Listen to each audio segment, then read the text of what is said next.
Hey, man. Welcome to the show. Hey, man. How's it going? Good, buddy. Nice to finally meet you in person. Hey, you too, dude. I like what you're doing out there. Thanks. Appreciate it, man. You too. Yeah. I see you got a new band together, so let's talk about that first, then we'll go back to your past. So what's the new project you're working on? Well, I wanted to get out there and, play some of my original stuff.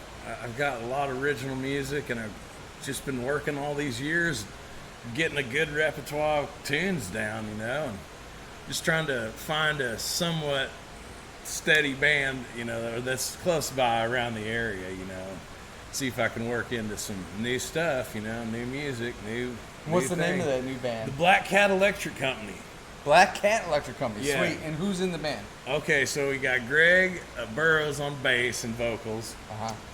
And then David Stonebarger on keys and vocals. And then on drums, Mr. Randy Riggins on drums. Nice. And so I kind of knew those guys before through Mike Anderson. He's a singer. I was in the Black Sabbath tribute band with him. And so he knew Randy and Greg and all them. And so they've been playing with a few different guitarists. And so I was like, yeah, man, I'll get together and jam with you and see what we can do. And so we spent a lot of time just jamming, just goofing around, trying to figure out, what should we play? Like I said, I've been working a long time and a lot of different bands, a lot of different gigs, and I got a pretty good repertoire of stuff that I've worked up in the last 3-4 decades, and so a couple years. Yeah, right. And so plus I really like the original thing, and so I'm just keep on evolving. So is it all original music then, or is it covers, a little bit of covers? Or yeah, it just depends on where we're playing. It's like, some places. Like if I open for a national act, what I like to do is I like to play all originals, one tease, and one cover that no one else can play. Nice! I like it. That's a good combination. Those of you out there trying to get started and out touring and playing, that's a good one. I like it. So I've played with Trower before. I played all originals. We had 45 minutes, and then I did a little tease of Funk 49. Oh yeah, something they've all heard before, and then a cover of Manic Depression. Ooh, nice. Excellent. It's just an unrelenting drum beat. It's just not like something everybody can do. So I like to do stuff like that. Sounds good to me. Now, Matt, are you from the Tulsa area? Are you from Oklahoma? Where are you originally from? Well, it's a strange story. I'm kind of a Heinz 57 mutt. I was born in Tokyo, believe it or not. Wow, holy cow. At the Air Force Base in Tokyo. Nice. Tachikawa Air Force Base. Oh, wow. And so my parents were teaching for Department of Defense. Yeah. And they got married in Guam in 1970. And then so they were teaching in Tokyo, and I was born. Then a couple years later, we went to Nuremberg, Germany, where they taught there as well. Wow. So we bounced back to the States in 74. My dad went back to school on the GI Bill to get an engineering degree. He'd had enough of school kids, So he got a job with Corning in Muskogee. Yep. And then we went there for a couple years. And then he got a job with Phillips in Bartlesville. And I started school there in Bartlesville, first grade. And so I graduated from Bartlesville, too. Nice. So you spent a lot of time growing up, your formative years out in Bartlesville area. Yeah. Okay. Pretty much it. And, it's just like my parents, neither one of them are from here, but it's like I've been here for so long, I guess I can kind of qualify now. You're basically homegrown. Yeah, basically. Now, did you come to Tulsa a lot when you were a kid, maybe growing up? From Bartlesville? We'd get in the car, and the first stop was Starship. Get records, posters. Awesome. Yeah. They had it was like a rock and roll bazaar in there, So we'd hit Starship, and then all the music stores, go check it out. And just see what kind of trouble we could get into. And so, it wasn't very far. It was only 40 miles from Bartlesville. So Highway 75 back then, just like now, right? Just cruising on down It south. used to be just 2 lane, and then they widened it. Yeah. So yeah, it's nicer now. A little bit nicer. Do you ever go back up to Bartlesville at all? Yeah, my folks still live there. In fact, nice. I'm going up there to visit them this weekend. Oh, great. Awesome. My sister's coming back from Charleston. So we're going to Virginia or South Carolina. South Carolina, yeah, that's right. Yeah, okay, Charleston. Yeah, awesome. Well, we're headed to South Carolina this week. Yeah, coming up from Myrtle Beach. Yeah, that'll by be the time great. this episode airs, we'll be back from Myrtle Beach. But anyways, so you were out there, right? So what type of household did you grow up in? Did you have siblings? Did they play guitar? Did you have music? It was me and my sister. I'm the oldest, and she's 4 years younger than me. And so long about the time, about second grade, I got involved in the Suzuki violin program. Okay. And so, you know, it was like, I didn't really realize it at the time, but it was some of the best musical instruction in the world, available in the world. And my longtime teacher, Barbara Wallace, who's deceased now, she is just so good. She told me, like, she said, hey, you need to go see this band. Jana Jay is playing out in front of Walmart in Bartlesville. Yeah. And me and my sister went, you know, and we're just like, we saw what was possible with the fiddle, the violin, you know, and I just felt the bass and the drums, and it was just, I mean, it was one of those experiences where you're just like, this is what I want to do. I want to make that. I want to make that happen, you know. Yeah. And then, you know, some of those other times, like I saw Waylon Jennings at Worlds of Fun, like 1984, just accidentally, completely, and I was just like, I mean, it was a big moment for me, you know. So you must have been what, like 12ish, 13ish? Yeah, I was born in '72. So yeah, me too. So yeah. All right, so yeah, so your formative years, you're listening to some music. Now, did you have music in the household? Did your parents listen to a lot of music, or? Well, my mom was a little bit more into the music thing. You know, she had some records they bought in the PX. You know, Meet the Beatles, Beatles for Sale, Beatles 4. And then there was a Johnny Cash album in there. And so I got into this big old steamer trunk that they just never unpacked. It was in the back room, in the back closet. I get to this steamer trunk, and it's all stuff they brought over from overseas. And so I saw those records in there, and I grabbed them up and had one of those little Sears record players, you know. And I spent one whole summer just listening to that. And I'd get out my violin, see if I could play along with it a little bit. And then, you know, the teacher got like to where, you know, it's right around the time Devil Went Down to Georgia was popular. So she was trying to teach me that, you know. And I was just having a fun time just working on, you know, trying to integrate in from this ancient music to, you know, like current popular music, you know. And so, I mean, it was really strict upbringing as far as music went. But I mean, it really helped me in a lot of things, and I had these eureka moments later on with guitar. You know, oh, that's what they were trying to tell you. Because you had like an individual lesson every week, you had a group ensemble, and then you had a theory class. Wow. So it was like pretty intense, but I learned a lot from that. You know, I'm still using it today. You know, that's awesome. I know even lessons right now. In our 50s, man, going back for lessons. I'm taking a few with Seth Lee Jones, planning on taking more. Got a buddy out in Tucson. We're going over a book from MIT, Musicians Institute and stuff. Man. And I mean, you could just keep learning, right? It's amazing. You know, one of my big mentors, he's recently deceased, but I mean, I'd go over there when I was 14 or 15, and he had, you know, a wall of LPs and books. You know, this is back when you got the stuff on cassette, you know, through the back of Guitar Player magazine or Guitar for Practice Musician. He'd order all this stuff, and he'd send me home with a stack of books, cassettes, whatever it was, and it was like, you know, a real awesome library to be able to draw from. Did you have Columbia House? I was always. Oh, I had Columbia House several times. So did the neighbors. Sign them up for it, and then you go get their mail. I'll get your mail for you. That's funny. Those of you who don't know what we're talking about, you have to Google it. Yeah, but it's Columbia House, right? But you know, my thing was, I was like, when I found out that the artist isn't getting any royalties off of those sales, I felt a whole lot better about it. That's hilarious. They sold their material. Yeah. The record companies then sold that stuff on. So it was just a licensing thing, and so the record label never paid a penny on those any sales through the record club. And I was like, crazy. Well, that's not fair. I mean, so when did you get your first guitar? I got my first guitar when I was about 15 or so. Okay. And I've been a paper boy off and on my whole life here and there. And so at the time, I was throwing the Bartlesville Examiner newspaper, and I bought this guitar for $125. It's a PVT 15. Nice PV, huh? Yeah. Nice. You know, made in Meridian, Mississippi, and it came with the plastic molded case and everything. The amp was missing in the case. It was the amp in the case. So it was missing, but I still have it. I still have it. You know, it's kind of a short scale thing, and so. Then from there, I moved on to a Charvel Spectrum. Ooh, Charvel, yeah. You know, that was like the one old Jeff Beck played on Flash. Mm-hmm. His was orange, and it had that pick guard that went like this. Cool. You know, and it has a Floyd on it, or a Schaller licensed Floyd on it, and this mid boost switch. It's like a wah pedal with your tone knob becomes that. Nice. The rest was like a Strat, you know. Yeah. 80s desert crackle finished. It was ridiculous. I still have it too. That's cool. How's the headstock on that? Was that canted? It's like it goes up like this. Yeah, it kind of goes. Yeah, cool, man. That's really neat. That was like 80, worth some money. 87 or something like that. That's hilarious.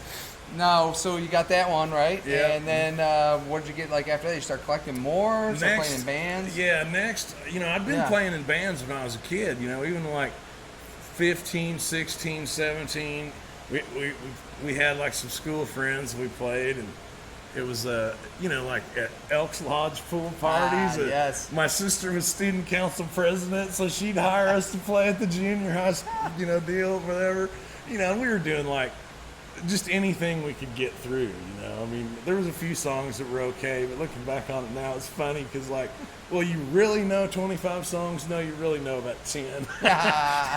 But it was good because we performed a lot of different places and did a lot of stuff, and that was before I'd even been to college. And so then, like, in there somewhere, I got this scholarship to National Summer Guitar Workshop, and I got to, you know, work with one-on-one with Zach Wild and Richie Kotzen. This was like before No More Tears. And right after Richie's first Shrapnel record was out, so that was really cool. Was this 90s or? It was 90. It was before No More Tears. So it was like 91. Was he in Pride and Glory? That was before that. It was before that. Yeah, because he had Ozzy, then Pride and Glory, then Black Label. Yeah. So I'm a big Pride and Glory fan. Oh, I love it. I've seen them a few times. It was just like one of the greatest things ever. One of my favorite albums of all time. Guitar, love it. Bullseye guitar. I went to a clinic a year later after that, and I saw him in it was like a music store. I was driving through Massachusetts, and I heard on the radio he was going to be had a clinic at this music store. So we pulled into Worcester, Mass, and they had this furniture store next door that had like they cleared everything out. So they had, you know, maybe a couple hundred people in there. And I walk over there, and the Rebel's sitting on the stand, you know, and I kind of was like, I looked at it. The security guy was like, probably, you know, Zach's pretty tall. He's like 6'5", something like every bit of it. And so this guy was like more my size, and he comes over there and yells at me, you know, and I'm like, man, I'm just checking it out, you know, no sweat. But so then after the Charvel, I got in college, I got a black Les Paul Standard. It's a '92. Nice. And that thing, man, it saw the Crusades. I mean, it's had the headstock broken off of it. It's this biker thing. I heard that's a thing though, like with the Les Pauls. It's like a thing that can happen with them. Totally. Like they fall over or something. Yeah, like well, the headstock. because we were playing this deal, and they just, I don't know, we had to get done, and I had a gig like that was in Tulsa in the afternoon, and then we had a gig that night in Veneta, and so we're trying to get out of there and get to Veneta, and so I guess one of them pulled a cable, and it knocked over the guitar, and it fell right on its face on the sidewalk, on the concrete floor.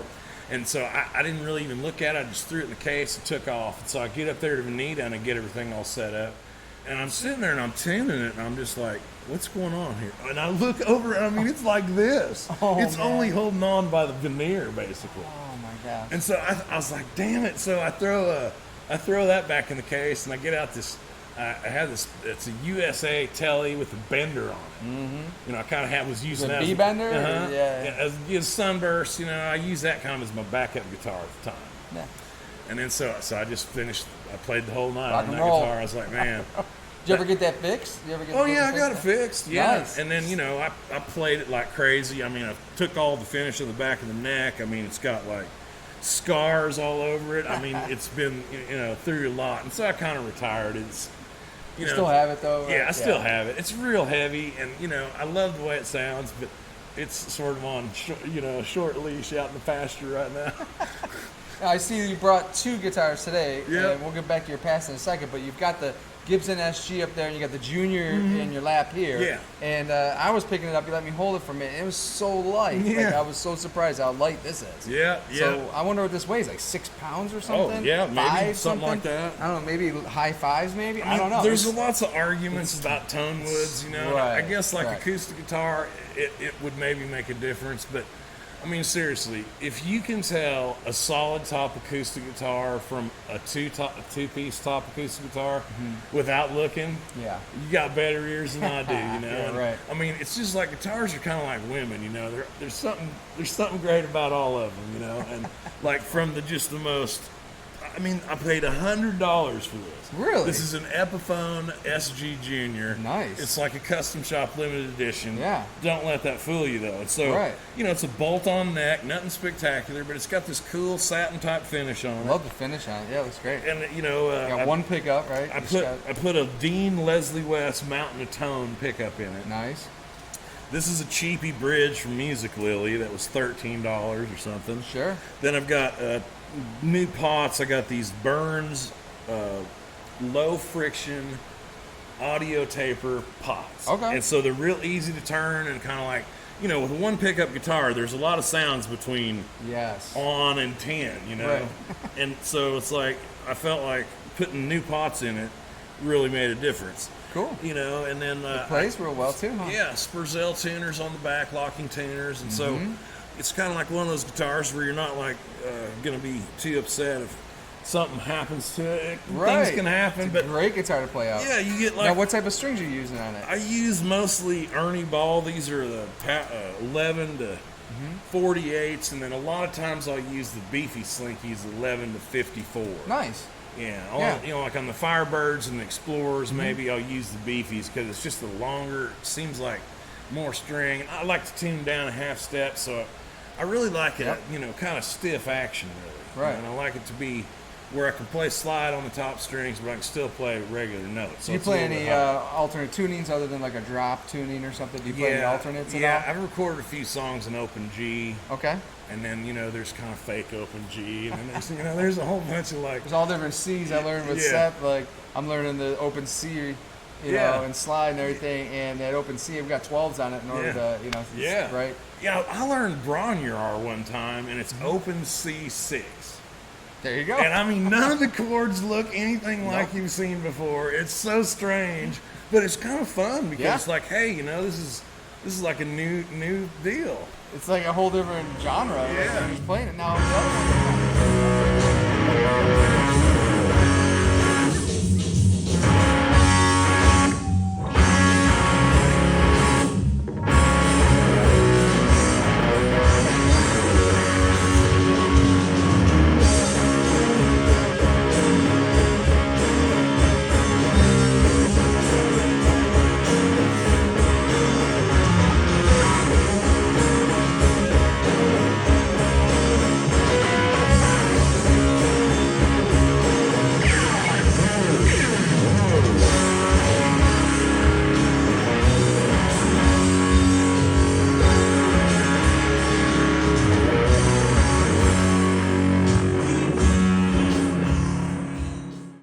The other one. You've got right there, the SG, right? Yeah.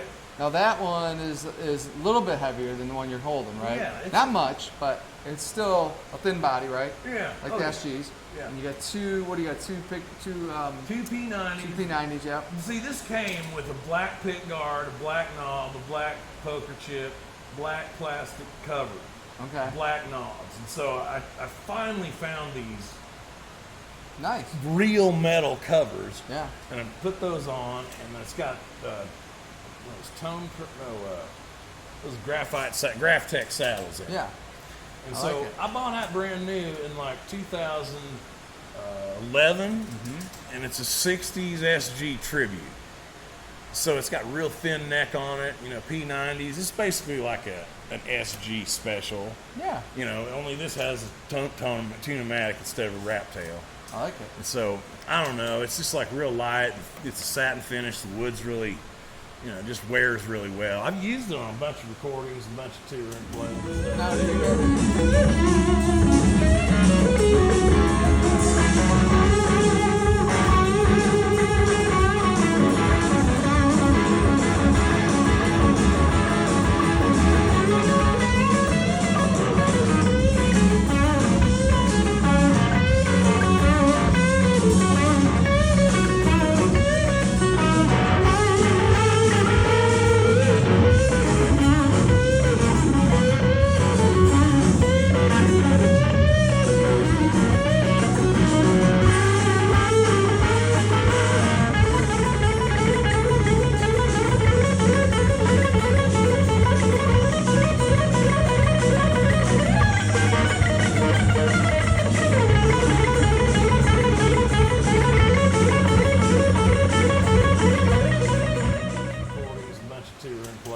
Now, do you have any guitars with like any single coils or anything, or are you just a humbucker type guy, P90 guy? Man, I mean, I've been like fooling around with this. It's a Squire 51.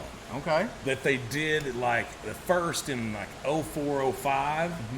And so it's a Stratch style body, and it's got like that pick guard that's like off the old P bass. Cool. So it's kind of like a deal like this, and then it's got like this rotary switch that you got a humbucker here, and then you have a single coil here. then you have a coil tap on the volume. There you go. So you got this rotary switch. So you go all the way back and you're on humbucker. Middle, you're on both. Then you're on the neck pickup. Then you coil tap. And then it's like, you have, so basically you have an Esquire. So you can turn on half of like the humbucker with the coil tap. For those of you who don't know what coil tapping is, it's like the humbuckers basically have like two pickups kind of in them, two coils in them. This is for people that watch the show that don't build guitars and play. They always wonder what these terms are, but the coil is coil splitting or coil tapping. I think it's coil splitting. Splitting. So it's coil splitting.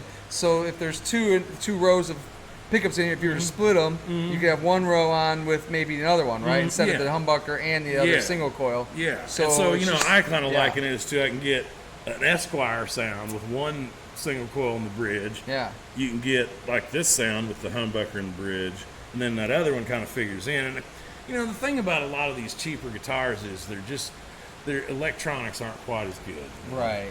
I found that out with my Squire when I got that whole episode out there where Seth redid my Squire. And electronics, even how the stuff was soldered on. He was just like, that's gone. Yeah.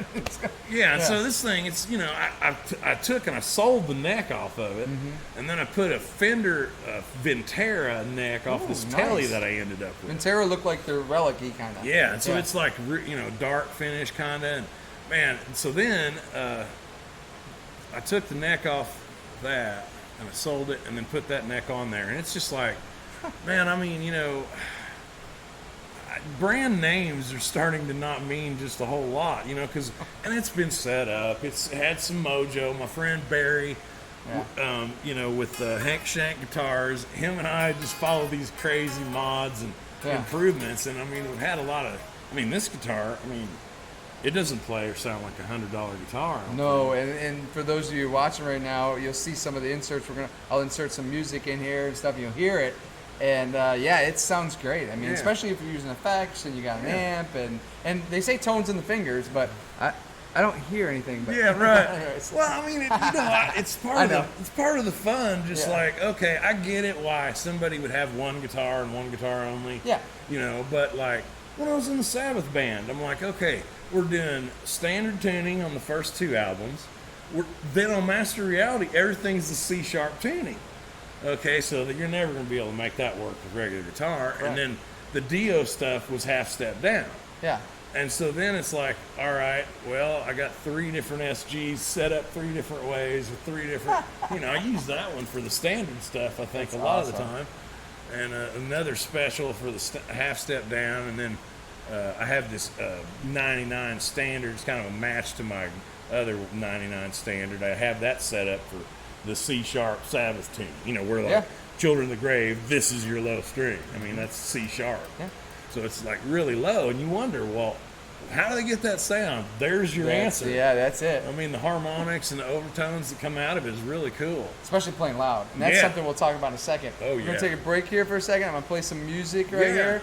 And just hold tight, and we'll be back.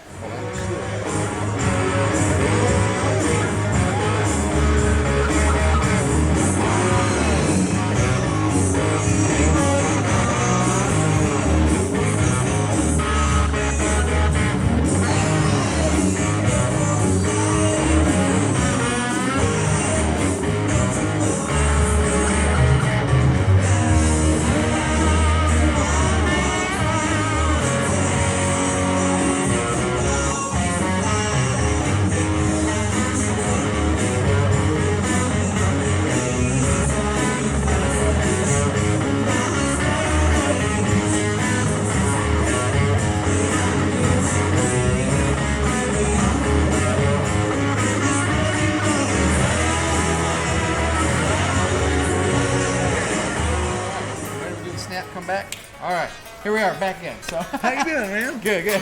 All right, so we were talking about the Sabbath and the tunings and all that type of stuff. Now let's talk for a second about using real amps. Okay. And playing at volume. Yeah. That's something that's been dead for a while, right? And all of a sudden it's coming back, right? So I'm going to the Colony and seeing Paul Benjamin and Jesse Aycock and all these guys, right? And they're like using real amps. And I know there's other guys like ourselves. Talk about playing at volume and what that does. Yeah, okay, so there's like an interaction between the sound coming out of the cabinet and the pickups and the strings. You know, you can just get it like a lush violin sounding sustained sometimes when it's loud. You know, the problem is when you're in too small of a room, it's uncomfortable. Correct. When you're in a bigger room with a taller ceiling, yeah, you can turn it up like crazy, and it's just like it plays itself, you know. Right. And that's been pretty hard to duplicate up to this point in my mind. But I mean, there's so many modelers and all this stuff out there now. They've got, you know, it's as good as it's going to probably get as far as sounding like it. I remember the first pod, you know, the bean-shaped deal. I played Line on one of those, and I was like, sixes, yeah, this is great if you're in an apartment in New York, but I'm not. I live way out there in the country. I can turn this thing up 3 o'clock in the morning, turn it up as loud as I can, you know. But I mean, I've been hearing that like any club, like on Broadway in Nashville, there's no amps on stage, and I'm just kind of like, well, no monitors, no amps, just a PA system with all the sound. It's just all that, and I've seen it a few places. You know, it's just the only thing live on stage is the drums, and I'm like, right. What about in-ear monitors? Yeah, and then so they have the in-ear monitors. You like those? Not really. I've used them before and stuff. Yeah. Playing, and it's tough. Yeah, I mean, I think a lot of maybe, you know, if you're playing in a big cavernous place where there's a lot of people yelling, a lot of noise, it probably helps you to focus on, you know, like a big arena show like that. But for me, I like to feel it. I like to hear it. And, you know, that's not always possible everywhere you play. So Correct. I had some good advice one time. One musician told me, he said, if they're telling you to turn it down, you need to play at a bigger place. So I'm like, all right. And, you know, I've pared down to like, you know, when I first started playing a lot of gigs, I was using a 100-watt half stack. This big old Ampeg Lee Jackson, you know. Nice. Man, that thing was heavy and it was louder and and so I got tired of it because it was like, man, you know, haul this all around and you set it up and you get it on 2 and they're bitching about how loud it is, and you're like, I don't even have it on. Yeah, it's like it's not even starting to grunt, you know. Right. I mean, you have no idea how loud this thing really can get. And so I switched over from that to like that Mesa Boogie 45, and I'd use that by itself or with a cabinet. And then, you know, I've got all kinds of shit that I've used, you know, Fender Bassman, Princeton, the Champ 2. Champs you know, are little, like, littler and stuff. And that Champ 2 is the Paul Revere era Champ 2, Okay. which got the push-pull on the mids and the gain and the volume. So it's like 18 watts. It's like this. And, I mean, it sounds awesome through a 410. It's not ridiculously loud. Yeah. So know. there's ways. See, the thing is, what you're kind of getting at here is there are ways to massage this. Yeah. So like if you are playing like in a smaller place, you can bring like a stereo 40 watt. You can bring a 20 watt, or you can bring an 18 watt, right? You can, and then tweak it from there. Bring it to the edge of breakup. Yeah, and the whole idea is the quality of sound rather than the quantity. Correct. And I'm just kind of like feeling like, okay, number one, after all these years, all these gigs, I've played 2,500 gigs in 14 states. Right. I am sick and tired of hauling gear around. I just do not want to haul it around anymore. And so I try to make it as easy on myself as I can, you know. And so like at a bigger show, an outdoor show, something like that, okay, I might pull out my, 18 watt Marshall clone head and run it on 2 410s. I'll tell you, when I played with Robin Trower at the Brady Theater, I had that running on 2 410s. Wow. I got it to 10 o'clock, and they're like, that's enough. And I'm like, the ceiling's 30 feet tall. It was not offensive at all. And so they're just wanting it all quieter on stage. I know. You know, because a lot of times you're covering the room plus with a big loud amp, you know? Right. And so the sound guys, they want ultimate control over what volume level they're going to be playing at. Some of these bigger cities, I mean, it's a ticket. If you're outside a club in Austin, it's more than 85 decibels, they can give you a ticket. So they're like, we're not just letting any minis loose in here, you know, to just play as loud as they want, you know. The sound guy always seems to be the bane in all those. Poor sound guys. Well, I mean, I get it. I get it. They're the sound police. Right? Yeah, I get it. But I mean, at the same time, it's kind of like, I mean, my broke-in Celestion 10-inch greenback speakers sound nothing like your inexpensive monitor up here that you're expecting me to get all my sound from at a low volume, you know. And so I go into these places and they've spent all this money on everything but the band stage. Correct. And somebody's great idea to put, mirrors in the corner and, just like, reflective surfaces, and parallel surfaces. Yeah, so as a result, you have to be flexible into getting your sound, And so it's like, well, the phone bill's due tomorrow. I've got to make this gig happen. So, you know, you just learn to work with what you got. When you're doing television, a lot of times they're not going to let you play like Godzilla loud, so you have to be able to get what you're comfortable with at a workable volume. There you go. Which is something, it's just a skill, just like playing, you know, the intro to Iron Man or something. It's just like one of those things. You just have to kind of roll with it. Now, there's dudes, I knew this guy, he was running around town, he would show up to every jam session with 2 plexis. Oh boy. 2 412s and 2 plexis. Wow. And I was just like, man, I mean, you know, it's impressive, but you're not even able to just, because the thing is, like, these amps, once they start to kind of get some push to, that's when they start to sound the best. At your breakup. Yeah. Yes. And so, you know, it's not like a bass amp, maybe you want headroom. Right. So you can have a lot of cleans at real high volumes. But a guitar amp, I feel like, you know, the lower wattage amp turned up louder, and then give a goose with a boost or something like that. And I just can't, you know, for what I'm doing, it's not, I don't need a whole bunch of sounds. Right. Now, speaking of sounds, you brought a few pedals today, and you had the MXRs, which, like I was telling you about, are from Rochester, New York, not far from where I grew up. Yeah. And that's the history of the MXRs. And so what other type of pedals you basically use? If you had to pick like 4 or 5 pedals, all you could take, what type of pedals would you take? Okay, so my live pedals would be like, I go into a tuner. Of course. And we won't count that one. Yeah, so and then, you know, just your vanilla brand Crybaby wah pedal. There you go. And so what you have to do there is you pull those little stoppers out from the top treadle. You pull those out, and then you can feel the switch going on and off. Okay. And then you open it up and adjust the knob that mates up with that deal that goes down in there. You can adjust that, so you can just set it up for however much treble or bass or whatever. So you do a little finagling with that. Then into the Roto Vibe. It's the same size pedal. It's the red, and it's got the chrome top on it. And, you know, it's got a vibrato mode and then a vibrato and chorus mode. It's variable speed. So it's like the only Leslie sounding kind of thing, you know, Univibe that has a variable speed. Yeah. So, you know, I use it sometimes just to accent parts, accent chords, you know, roll back on it, and I'll keep it on most of the time.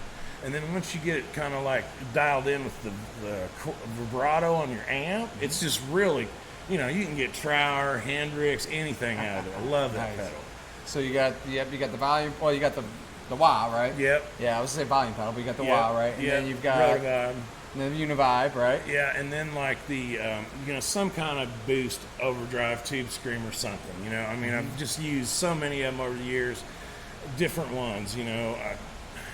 I have 2 808 and Maxon 808s, you know, I used those for a few years. I used the Route 66 overdrive for a few years. So you got a little overdrive on there. I use like, sometimes I'll use like just a boost, like the Electro-Harmonix booster. You know, just the LPB1. Sure. I mean, that with the Bassman turned up to 6, and that, I don't need any more gain for what I'm doing. Really. Do you have any delay, reverbs, modulation going on? When I was in the Sabbath band, I ran the DD3 for like Heaven and Hell, and I had the volume pedal set up to where I could do the volume swells kind of in that second verse and some of the solos and stuff. Then like flange, I like to have a flanger, and then I like to sometimes have a chorus and leave it on kind of where it's just a stereo split. Yeah. And so, you know, there's a lot of flexibility in what I'm doing, and I can play as loud as I need to or as quiet as I need to. And so that's really the name of the game for me. So you've got there's kind of the basics of it, like some type of volume control. Obviously the tuner, volume control. You're working your way down. You got the overdrive or boost, and you're getting your delay, any type of modulation towards the end. You know, we'll talk about fuzz for a second. Let's give that 30 seconds. So a lot of people love fuzz. Some people have never bothered using it.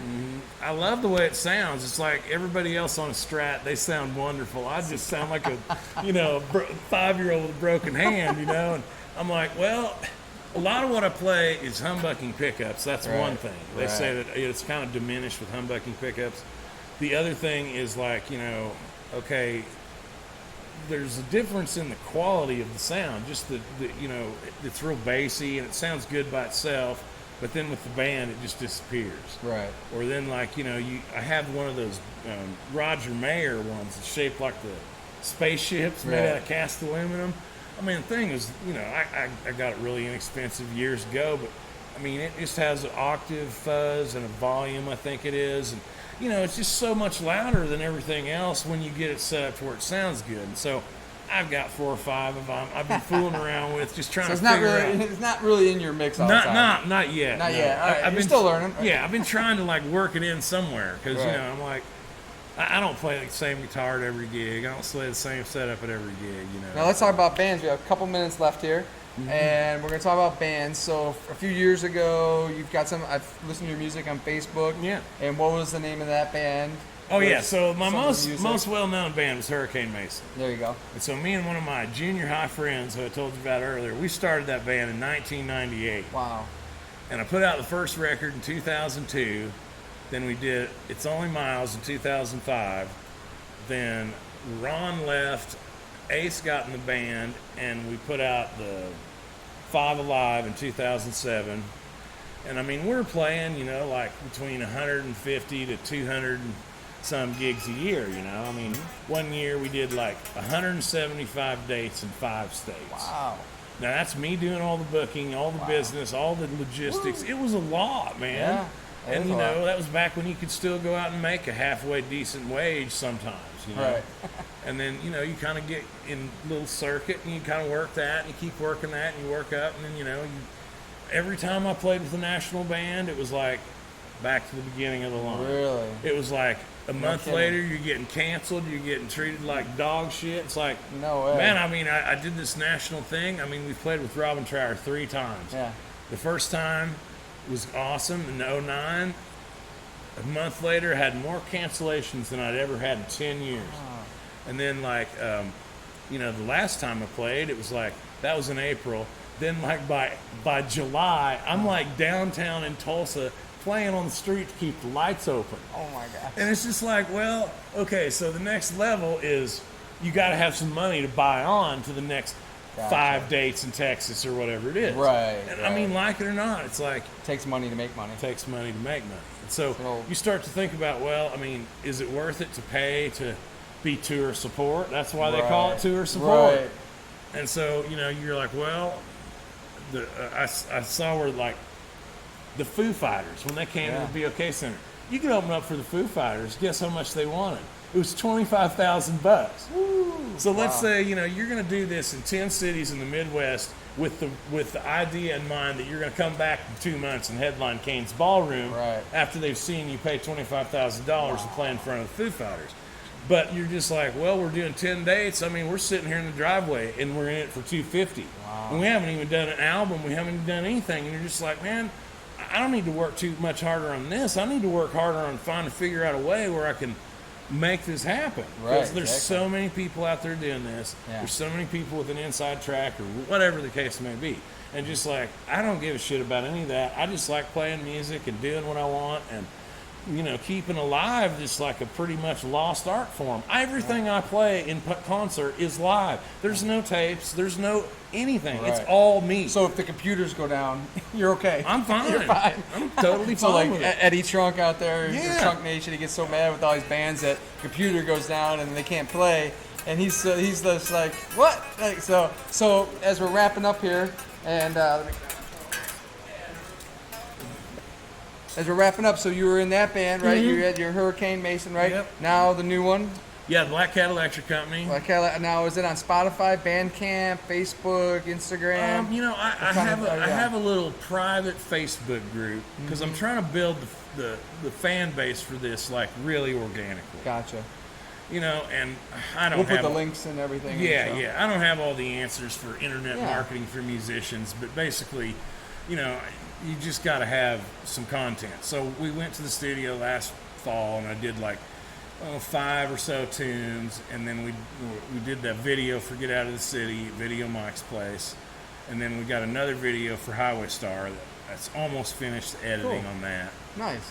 And then I booked this tour of Oklahoma State parks in September. Cool. Nice. So I'm going to be playing like some places I've never Excellent. been before. Cool. That sounds great. And so this is going to be all a solo tour. And so I'm going to like go and play at like Quartz Mountain way down by Altus. I'm going to play at Roman Nose out west Oklahoma City. That's great. Down to Sequoia by Hulbert and then like Broken Bow. Yep. And so what I'm going to do is like just hit some places on the way to each one of these. You know, because there's always somewhere to play, somehow. So can the people viewing, they can find it on Facebook page or something like that? Okay. Yeah, hit my Facebook page, Mountain Man Rock, and then my Instagram is Earth Soul Rock and Roll. Nice. We'll put that in there too. I'll show it on the. I'll put it here in the video too, and we'll, and then we're gonna have to come out and catch you. And have to come out and get some recordings of you playing out and about. Yeah, Black Cat Electric Company's doing this. Yeah. We're doing the featured act at the Cimarron Jam on the 23rd of July. It's a Sunday. Nice, coming up. Yep. So we're all right. Any August dates? Because this might not be out before that. So I'm still in the house band out at the lake.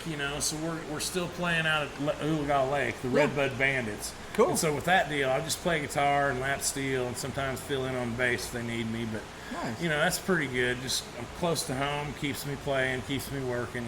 So. Then the tour, that solo tour, starts in September, and like I said, I've been talking all kinds of places, all kinds of people all over the state. Places like I said I've never been. I'm like, awesome. You got to go check this out. Sounds like a winner to me. For those of you out there, if you're in the Tulsa area, or you're in this region at all, right, Bartlesville, Oklahoma City, whatever, check them out, and we'll put everything on right here on the show, and we'll put in the show notes. And I just want to say thanks for coming out today, buddy. Right on, man. Awesome. Thank you. This has been fun. Yeah, it's been good. It's been hot today, so we're inside the shop with the AC and the fans going. Man, it feels great. It's like 112 out there. So. All right, so thanks everybody for tuning in. We appreciate it, and be blessed. See you guys. Play this out.